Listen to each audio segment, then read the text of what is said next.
भाग 32। सोनल जी मन्नत की बात समझी नहीं और बोली, क्या कह रही हो, पूरी बात बताओ, मुझे कुछ समझ नहीं आ रहा है। मन्नत बेड पर बैठ गई और अपना सर पीटते हुए बोली, आपको कुछ समझ नहीं आया और यहाँ मैं मेहनत करके इतना सब कुछ बोल गई। सोनल जी बोली, ड्रामा क्वीन, तुमने बड़ी मुश्किल से एक लाइन ही बोली होगी, चलो अब पूरी बात बताओ। मन्नत ने आह भरी और सोनल जी को सब कुछ बता दिया, सिवाय इसके कि अभ्युत ने उस पर हद से ज्यादा गुस्सा किया था और अब मन्नत उसे बात नहीं करने का कह कर आई है। मन्नत की बात सुनकर सोनल जी उसके पास बैठ गई और बोली, पर तुम्हें जमाई से डरने की क्या जरूरत थी जो पूल में ही गिर गई थी? अरे गुस्से वाली है पर इतने भी नहीं होंगे, और उस कार्तिक से तो अब दूर ही रहना। क्या जरूरत थी उसे तुम्हारा हाथ पकड़ने की जब वो हक सिर्फ जमाई सा का है? मन्नत अपने मन में बोली, मुझसे पूछो कितना गुस्सा आता है आपके जमाई राजा को। अरे खड़ी खड़ी कांप रही थी आपकी बेटी, पर कोई बात नहीं, मैं भी उनसे बात नहीं करूंगी, बस शादी करके उनके घर चली जाऊंगी, अपना काम करूंगी, उनकी तरफ भी नहीं देखूंगी, फिर मुझसे कोई गलती होगी नहीं और डांट पड़ेगी नहीं। सोनल जी बोली, क्या सोच रही हो बेटा, मेरी बात सुनो। जमाई राजा ने एकदम सही कहा, ये जमाना अच्छा नहीं है। ऐसा नहीं है कि कोई तुम पर बंदिश लगा रहा है, पर दुर्घटना से सावधानी भली, इलाज से बेहतर बचाव है। मन्नत बोली, हाँ मम्मी मैं सब समझ गई हूँ, अब मैं थोड़ी देर सो जाऊँ, बहुत थक गई हूँ। सोनल जी बोली, शाम के वक्त नहीं सोना चाहिए, बताया ना दिया बाती का वक्त हो रहा है, अब डायरेक्ट रात को सोना। थोड़े तौर तरीके सिखा देती हूँ तुम्हें इन बचे हुए कुछ दिनों में, ताकि डांट ना खानी पड़े बड़ों से। इतना कहकर सोनल जी रूम से बाहर चली गई। मन्नत ने मुंह बनाया और अपना फोन चलाने लगी। उधर अभ्युत पूरे वक्त बेचैन हो रहा था। उसके दिमाग में बार बार मन्नत की बात घूम रही थी कि वो उससे बात नहीं करेगी। हालांकि अभ्युत को उस बच्ची की बात को इतना दिमाग में नहीं लेना चाहिए था, पर क्या करे, जनाब पर बच्ची का जुनून सवार हो चुका है, तो अब उसकी छोटी सी छोटी बात भी बड़ी लगती है। आज अभ्युत का किसी भी मीटिंग में ध्यान नहीं लग रहा था, पर उसने जल्दी से अपना सारा काम निपटा दिया और अपनी चेयर पर बैठ गया। अभ्युत चेयर पर सर टिका कर बैठा, अपने माथे को दबा रहा था। शक्ति उसके सामने खड़ा परेशान सा उसे देखते हुए बोला, राणा सा टैबलेट दे दूं, देखिए ना दर्द बढ़ता जा रहा है आपका। अभ्युत बोला, नहीं। शक्ति चुपचाप खड़ा होकर उसे देखने लगा। अभ्युत को माइग्रेन की प्रॉब्लम थी, दवाई लिए बिना वो दर्द कम होता ही नहीं था, पर जिद्दी अभ्युत उसकी बात भी तो नहीं सुन रहा था। शक्ति को अभ्युत की चिंता हो रही थी। उसे पता था कि अभ्युत मन्नत की बात पर परेशान है। अभ्युत ने अपने चेहरे को मसला और कहा, शक्ति कुछ देर के लिए मुझे अकेला छोड़ दो। शक्ति ने हाँ में सहला दिया और केबिन के बाहर चला गया। अभ्युत ने अपना फोन निकाला और मन्नत को कॉल कर दिया। मन्नत खाना खाकर अपनी सोसाइटी की रोड पर टहल रही थी। उसे थोड़ी दूर पर नहीं चल रहा था। मन्नत का फोन बजने लगा। उसने देखा कि राणा जी उसे कॉल कर रहे हैं। एक बार के लिए तो मन्नत के चेहरे पर मुस्कान आ गई, दिल धक धक करने लगा, पर तभी उसे याद आया कि आज राणा जी ने उसके ऊपर कितना गुस्सा किया था और अब वो उनसे बात नहीं करेगी। मन्नत ने फोन नहीं उठाया और टहलने लगी। अभ्युत को बहुत गुस्सा आ रहा था। ये लड़की जानबूझकर उसकी कॉल अटेंड नहीं कर रही थी। अभ्युत ने एक मैसेज टाइप किया और मन्नत को भेज दिया। मन्नत के फोन में मैसेज का नोटिफिकेशन आया। उसने तुरंत पढ़ा और उसके होश उड़ गए। मैसेज में लिखा था, बच्ची एक तो गलती करोगी, ऊपर से मुझे एटीट्यूड दिखाओगी, बिल्कुल भी नहीं। तुम इतना शुक्र मनाओ कि मैंने तुम्हें गलती की कोई सजा नहीं दी है, वैसे देनी चाहिए थी, क्योंकि तभी तुम्हारी अकल ठिकाने पर आएगी। चुपचाप मेरा कॉल अटेंड करो, वरना शादी से पहले ही अपने साथ उठाकर ले जाऊंगा। मन्नत अभ्युत के गुस्से को समझ गई थी। उसने अपना थूक कटका और बोली, भैया मैं सोने जा रही हूँ, बाय। इतना कहकर मन्नत तेजी से भागकर घर के अंदर चली गई और सीधा अपने रूम में आकर रुकी। उसने गहरी सांस ली और अभ्युत को कॉल कर दिया। एक दो रिंग में ही उसने कॉल अटेंड कर दिया और अपने गुरूर में कहा, अब आई ना बच्ची लाइन पर। मन्नत बोली, अभ्युत को उसकी चुप्पी बर्दाश्त नहीं हो रही थी। वो तो उसकी आवाज सुनकर अपने सर दर्द को राहत देना चाहता था, पर ये लड़की अभी भी चुप है। अभ्युत ने अपनी मुट्ठी कस ली और दांत पीसते हुए बोला, एक बात जिंदगी भर याद रखना, मैं तुम पर कितना भी चीखूं या चिल्लाऊं, लेकिन तुम मुझसे बात करना बंद नहीं कर सकती। तुम्हें ऐसा कोई हक मैं नहीं दे रहा हूँ। मन्नत बोली, ये तो वही बात हुई कि चिप्पे मेरी और पट्टी मेरा, मेरी तो कोई वैल्यू ही नहीं है। अभ्युत बोला, सब कुछ तुम्हारा ही है, बस तुम मेरे तरीके से रहना सीख लो। जैसा मैं कहता हूँ वैसा करती जाओ। खिलाफत करोगी तो मैं तुम्हें छोड़ूंगा नहीं, और बगावत तुम कर नहीं सकती। जिंदगी भर का रिश्ता जुड़ने जा रहा है जो मेरे लिए बहुत कीमती है, और उसकी हर एक मान मर्यादा और फर्ज को मैं सही तरीके से निभाना चाहता हूँ, और तुमसे भी कुछ ऐसी ही उम्मीद है। मन्नत बोली, मुझे नहीं आती है मान मर्यादा और शान। अभ्युत जोर से बोला, तो सीख लो, क्योंकि मैं सिखाने पर आया ना तो तुम सह नहीं पाओगी। तुम अब 12 साल की बच्ची नहीं हो, तुम 22 साल की लड़की हो, जिसे सब तौर तरीके आने चाहिए। मन्नत बोली, तो आप मुझे बच्ची क्यों बोलते हो, लड़की बोला करो ना। अभ्युत बोला, क्या बात है, जुबान चलने लगी है, अच्छी बात है, जितनी लंबी जुबान होगी काटने में उतना ही मजा आएगा। अभ्युत की बात सुनकर मन्नत हैरान रह गई और कुछ बोलने जैसी नहीं रही। उसे अपनी मम्मी की कही बात याद आ रही थी। आज उसकी गलती तो थी ही, चाहे कुछ भी कहो, पर उसे बुरा लगा था अभ्युत का यूं गुस्सा करना। मन्नत काफी देर तक चुप रही। उसकी सांसें अभ्युत महसूस कर रहा था। मन्नत ने गहरी सांस ली और बोली, राणा जी आज मुझसे गलती हो गई, उसके लिए आई एम सॉरी। मुझे आपको बताकर जाना चाहिए था, और वो टॉप भी सही नहीं था। मुझे नहीं पता था कि वो इतना ज्यादा पारदर्शी हो जाएगा कि सब कुछ दिखने लग जाएगा, लेकिन आपने बहुत गुस्सा किया। इतना कौन चिल्लाता है, आप ही बताओ। अभ्युत बोला, मैं देखो बच्ची, मैं जिस तरह से रहता हूँ जीता हूँ उसका 1% भी तुम्हारे अंदर नहीं है। तुम्हें जिंदगी का असल मतलब पता होना चाहिए। खाना सोना खेलना यही सब कुछ नहीं होता है, इनसे बढ़कर भी कुछ होता है। रिश्ते, मान मर्यादा, तौर तरीके, सब कुछ बेहद जरूरी है इंसान के लिए। और मैं अपने खानदान के लिए कुछ भी कर सकता हूँ, किसी भी हद तक जा सकता हूँ। कोई उसे ठेस पहुंचाने की कोशिश करता है तो वो मेरा दुश्मन है और उसे मैं छोड़ूंगा नहीं। मन्नत बोली, और मेरे लिए आप क्या क्या कर सकते हैं, क्या मैं भी आपके लिए इंपॉर्टेंट हूँ? अभ्युत बोला, तुम्हारी इंपॉर्टेंस इसी बात से साबित होती है कि मेरे परिवार वाले पिछले 2 साल से मेरी शादी के पीछे पड़े हैं, पर हर बार मैंने मना किया है, लेकिन इस बार सामने से कहा है कि मुझे तुमसे शादी करनी है। अभ्युत की बात सुनकर मन्नत के गाल लाल हो गए। उसे अजीब सा एहसास होने लगा, जैसे कि उसके पेट में तितलियां उड़ने लगी हों। अभ्युत उससे शादी करने के लिए कितना बेताब है, ये सोच सोच कर ही मन्नत का दिल धक धक कर रहा था। उसकी खामोशी अभ्युत को समझ आ रही थी, वो भी उसे महसूस कर रहा था। मन्नत शर्माती हुई बोली, राणा जी। अभ्युत बोला, बच्ची। मन्नत बोली, राणा जी।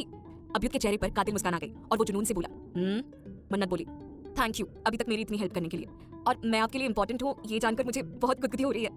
अभ्युत के चेहरे पर हद से ज्यादा जुनून सवार हो चुका था। उसने अपनी आकर्षक आवाज में कहा, मेरे पास आ जाओ, तुम्हें सब पता चल जाएगा कि तुम क्या हो मेरे लिए। मन्नत अपने मन में बोली, मुझे तो अभी आना है, पर आपसे डर लगता है, कहीं गुस्सा करने लग जाओ तो। अभ्युत बोला, जो तुमने सोचा है बिल्कुल सही है, पर जब जब गलती होगी अभ्युत प्रताप राणा अपने असली रूप में आएगा और तुम्हें पता चलेगा। मन्नत बोली, नहीं राणा जी, मैं कोई गलती नहीं करूंगी, आप जैसा कहोगे वैसा ही करूंगी, बस आप ऐसे ही प्यार से बातें करते रहना, मैं सब संभाल लूंगी, गुस्सा मत करना प्लीज। मन्नत की मासूमियत भरी बातें सुनकर अभ्युत का कठोर दिल भी पिघल रहा था। उसने अपने गुस्से को काबू किया और आराम से बोला, बच्ची, अब कुछ दिनों में हमारी शादी हो जाएगी, उसके बाद सब कुछ बदल जाएगा, तुम्हारे नए रिश्ते जुड़ेंगे, तुम्हें जिम्मेदार बनना होगा, सबको लेकर चलना होगा, तुम अकेली नहीं होगी उस वक्त, मैं भी तुम्हारे साथ रहूंगा, तुम्हें संभालने के लिए, सब कुछ सिखाने के लिए। बच्ची, हमारे खानदान के रीति रिवाज और नियम कायदे काफी अलग है और खास है, हम सब उनके लिए कुछ भी कर सकते हैं, तो अब तुम्हें भी यही सब करना होगा, अपने बचपने को छोड़कर थोड़ी समझदारी रखनी होगी। तुम हमारे खानदान की इकलौती बहू हो, मेरी होने वाली बीवी हो, तुम्हें तो सबसे बेस्ट होना है। मन्नत अभ्युत की बात को बड़े गौर से सुन रही थी। उसे भी ऐसा लगने लगा था, और उसे थोड़ी समझदारी तो रखनी ही होगी, वरना अभ्युत उसे प्यार से बात नहीं करेगा, हर वक्त उसे डांटते रहेगा, जो मन्नत को पसंद नहीं। मन्नत ने अभ्युत की एक एक बात को ध्यान से सुना और कहा, राणा जी, मैं आपसे अच्छे ट्यूशन लूंगी, आप मुझे सब कुछ सिखा देना, और हाँ, मैं एग्जाम में बेस्ट नंबर से पास होंगी, आपको मुझ पर प्राउड फील होगा, ये मन्नत का प्रॉमिस है। अभ्युत के चेहरे पर सुकून वाली मुस्कान आ गई। उसने गहरी सांस ली और थोड़ा नशे से और डबल स्माइल के साथ बोला, ये सब तो ठीक है, पर मुझे मेरी ट्यूशन फीस भी तो चाहिए होंगी। मन्नत बोली, हाँ हाँ मैं दूंगी, बोलिए कितने पैसे चाहिए, अभी अपनी पॉकेट मनी से लाती हूँ। अभ्युत बोला, जब जब तुम्हें ट्यूशन दूंगा तब तक तुमसे अपनी फीस लेता रहूंगा, और वैसे भी मुझे तो बच्ची को फीस के बारे में भी काफी कुछ सिखाना पड़ेगा कि फीस कैसे दी जाती है। क्या होगा कहानी में आगे जानने के लिए सुनते रहिए माय डेडली सीक्रेट लव, सिर्फ प्रतिलिपि एफएम पर। भाग 33। मन्नत पपी की तरह मुंह बनाकर अभ्युत की बात समझने की कोशिश कर रही थी और अचानक से बोली, ठीक है, फीस के बारे में भी हम बाद में डिस्कस कर लेंगे, मैं आपको पक्का फीस दे दूंगी। अभ्युत बोला, पक्का कह रही हो, क्योंकि बाद में मैं तुम्हें फीस देने से पीछे नहीं हटने दूंगा। मन्नत बोली, अरे राणा जी, मैं भी राव हूँ, कोई छोटी मोटी नहीं हूँ, मेरा वादा भी वैल्यू का है, चिंता मत करिए, आपको आपकी फीस मिल जाएगी, पर ट्यूशन एकदम बेस्ट होनी चाहिए, ओके। अभ्युत के चेहरे पर हद से ज्यादा कातिल मुस्कान तैर रही थी। उसकी मासूम बच्ची को तो पता भी नहीं है कि उसके राणा जी किस फीस के बारे में बात कर रहे हैं। जब उसे पता चलेगा तब आएगा असली मजा। मन्नत को कोई जवाब नहीं मिला तो वो बोली, आप सुन तो रहे ना। अभ्युत बोला, मन्नत बोली, राणा जी आपसे एक बात पूछूं। अभ्युत बोला, मन्नत बोली, मैं। अभ्युत बोला, कहो, यूं अटक क्यों रही हो, हर वक्त गुस्सा नहीं करता मैं।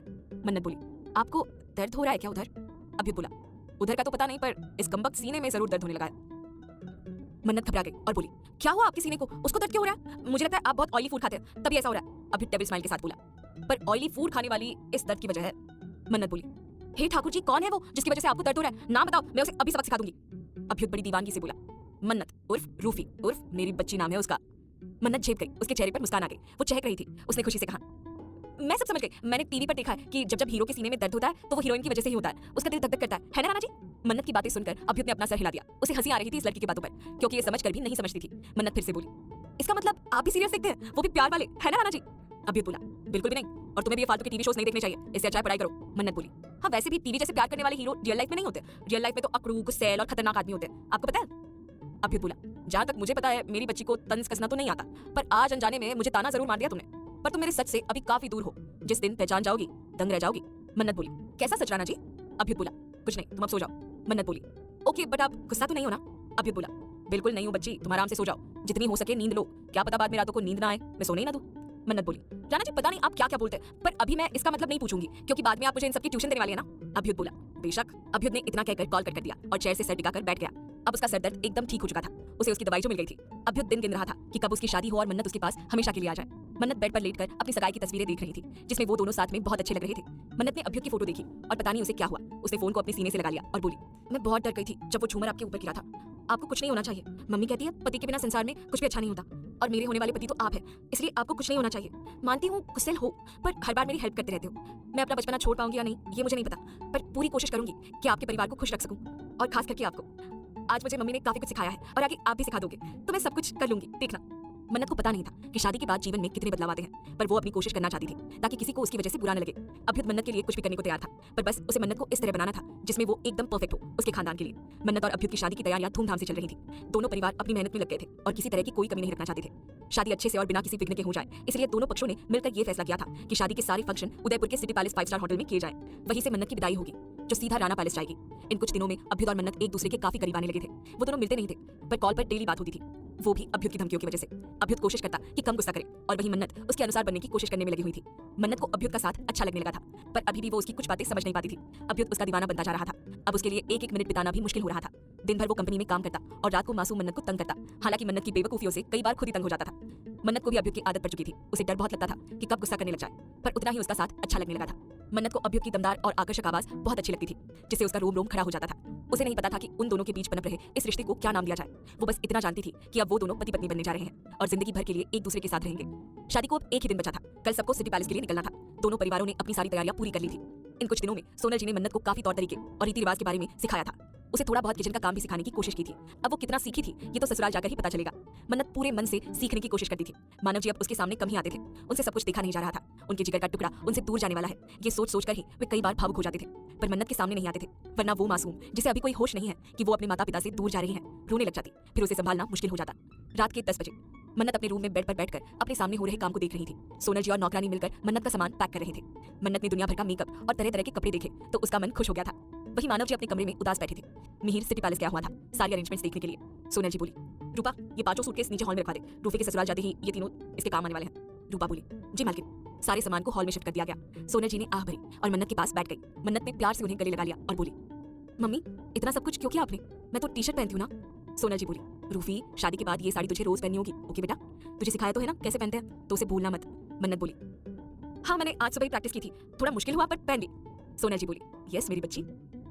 सोनल जी प्यार से मन्नत को देख रही थी। उनको बहुत रोना आ रहा था। उनकी मासूम सी बच्ची उनसे दूर जाने वाली थी। बस आज की ही रात आखिरी रात थी मन्नत की अपने घर में। उसके बाद तो वो राणा खानदान की बहू बन जाएगी। सोनल जी ने कसकर मन्नत के माथे को चूम लिया और कहा, खुद को कभी अकेला मत समझना, छोटी सी भी दिक्कत हो तो अपनी माँ को बता देना। अंदर ही अंदर घुटने की कोई जरूरत नहीं है। हालांकि तुझमें इतनी मैच्योरिटी है ही नहीं कि तू अंदर ही अंदर घुटे, पर फिर भी कोई भी तकलीफ हो तो सबसे पहले जमाई सा को बताना, और फिर हम तो हैं ही तेरे लिए। मन्नत बोली, ओके मम्मी जैसा आप कहो, पर अगर आपकी जमाई सा के साथ मेरी लड़ाई हो गई तो? सोनल जी बोली, तो तू उन्हें मना लेना या वो तुझे मना लेंगे, सिंपल। मन्नत खुश हो गई और अपनी मम्मी के गले लग गई। सोनल जी आज की रात अपनी बेटी के साथ बिताना चाहती थी, इसलिए वहीं पर उससे चिपक कर सो गई। सुबह सबको सिटी पैलेस के लिए निकलना था, क्योंकि सुबह के 11 बजे मन्नत को पाट पर बिठाया जाने वाला था। ये एक राजस्थानी रिवाज है जिसमें दूल्हा दुल्हन को अपने अपने घर में या जहाँ शादी के फंक्शन होने वाले हैं पाट पर बिठाया जाता है। पाट एक तरह से बाजूट यानी कि छोटा टेबल होता है। दूल्हा दुल्हन को घी और बताशे खिलाए जाते हैं और उनको तिलक किया जाता है, और शाम को उसकी हल्दी थी। सोनल जी मन्नत के बालों को सहलाने लगी और कुछ ही देर में दोनों माँ बेटी को नींद आ गई। मानव जी भी बड़ी मुश्किल से सो पाए। मिहिर आज की रात वही पैलेस में रुक गया था। राणा पैलेस में भी सारी तैयारियां हो चुकी थी। उनको भी सुबह जल्दी निकलना था। सबसे पहले तो विनायक पूजन होने वाला था और उसके बाद अभ्युत को पाट पर बिठाया जाने वाला था, और शाम को उसकी हल्दी थी। अभ्युत इस वक्त अर्जेंट मीटिंग में व्यस्त था और उसके पीछे सारी तैयारियां हो चुकी थी। सब सोने चले गए थे। कल से सारे फंक्शन जोरदार तरीके से शुरू होने वाले थे। अगली सुबह मन्नत को 5 बजे सुबह उठा दिया गया और वो नहा धोकर गुलाबी रंग का सलवार सूट पहने हॉल में सोफे पर बैठी थी। सारे सामान को गाड़ियों में रखा जा चुका था और वे सिटी पैलेस पहुंचा दिए गए थे। मिहिर ने वहां सब कुछ हैंडल कर लिया था। सिटी पैलेस का एक हिस्सा लड़की वालों के लिए था और दूसरा हिस्सा लड़के वालों के लिए। मानव जी और सोनल जी हॉल में आए। उन्होंने देखा उनकी मासूम सी बच्ची अपने हाथ में पहनी चूड़ियों को देखकर मुस्कुरा रही थी। उसके चेहरे पर अलग ही नूर छाया हुआ था। मानव जी उसके पास आए और बोले, चले बेटा जी। मन्नत ने अपने पापा को देखते ही शिकायती लहजे में कहा, पापा देखो ना, मम्मी ने मुझे सुबह 5 बजे उठा दिया और नहला भी दिया था। मेरी तो नींद ही पूरी नहीं हुई। अब वहां जाकर सो जाऊंगी मस्त। मानव जी ने उसे अपने सीने से लगा लिया। अपने आंसू को रोकते हुए बोले, हाँ बेटा तुम वहां जाकर थोड़ी देर आराम कर लेना, कोई तुम्हें रोकेगा नहीं। मन्नत बोली, माय हीरो माय पापा। सोनल जी बोली, दोनों बाप बेटी का प्यार हो गया हो तो अब चलिए, वहाँ सारे रिश्तेदार पहुंच चुके होंगे और विनायक पूजन भी करना है हमें, चलिए जल्दी, आज बहुत काम है। वो तीनों घर से बाहर निकल गए। सोनल जी और मन्नत गाड़ी में जाकर बैठ गई। मानव जी ने घर को लॉक लगा दिया और वे भी गाड़ी में बैठ गए। उनकी गाड़ी सीधा सिटी पैलेस के लिए निकल गई। कुछ देर बाद जैसे ही उनकी गाड़ी सिटी पैलेस के बड़े से गेट पर पहुंची, वहां जोर जोर से राजस्थानी ढोल नगाड़े बजने लगे दुल्हन के स्वागत के लिए। ढोल की आवाज सुनकर मन्नत का दिल धक धक करने लगा। ये फीलिंग काफी अलग और खूबसूरत थी। मन्नत ने अपने दुपट्टे को कसकर पकड़ लिया। पैलेस के आगे आकर उनकी गाड़ी रुकी और मानव जी और सोनल जी गाड़ी से बाहर निकले। मन्नत बाहर निकली तो और जोर जोर से ढोल नगाड़े बजने लगे। मन्नत के चेहरे पर हया की लालिमा छाई हुई थी। आसपास काफी मेहमान खड़े होकर उसे ही देख रहे थे। मन्नत की दूर की चाची ने उसे फूलों की माला पहना दी और उसके गाल सहलाते हुए बोली, रूफी कब बड़ी हो गई पता ही नहीं चला।